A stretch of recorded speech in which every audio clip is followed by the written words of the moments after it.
Have you ever had a miscommunication with someone and had it affect your entire day? Today, I will be explaining the importance of both verbal and nonverbal communication. Both types of communication play an essential part in our daily lives. I first got interested in verbal and nonverbal communication by studying it in this class.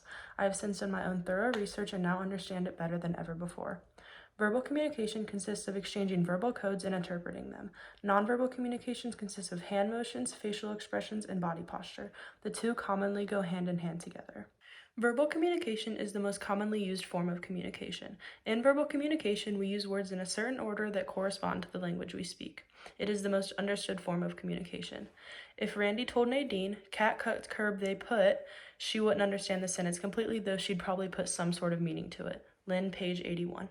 If verbal codes aren't properly organized, we wouldn't be able to make sense of what someone's trying to communicate to us, and this quote shows a great example of that.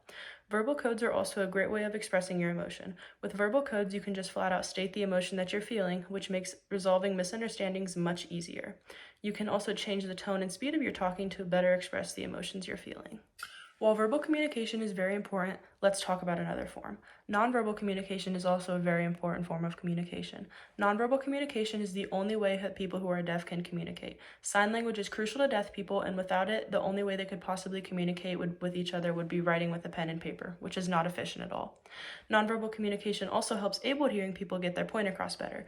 People use body movements, facial expressions, and hand gestures to emphasize what they are saying, with their voice to keep whoever they are speaking with intrigued. Nonverbal communication increases our expressivity, and people generally find it attractive and want to pay more attention to things that are expressive. UNM Publishing Libraries, Nonverbal Communication in Context. These two subjects are very important separately, but what if we combine them together? Verbal and nonverbal communication often go very well together and are extremely powerful when combined. Reinforcement is important while communicating with one another. It helps understand the true meaning of our statements. If you sound angry while saying something like, "I'm glad to see you," people may believe you're being sarcastic. This is called contradiction.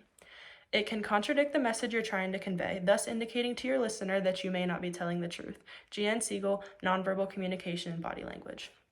The process of having a conversation often uses both verbal and nonverbal cues.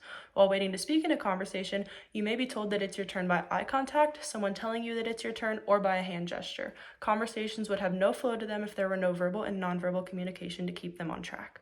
In conclusion, verbal and nonverbal communication are both very important.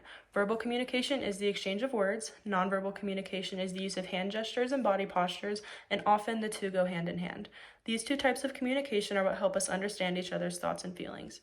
Nonverbal communication regulates verbal interactions. Turner, page 82.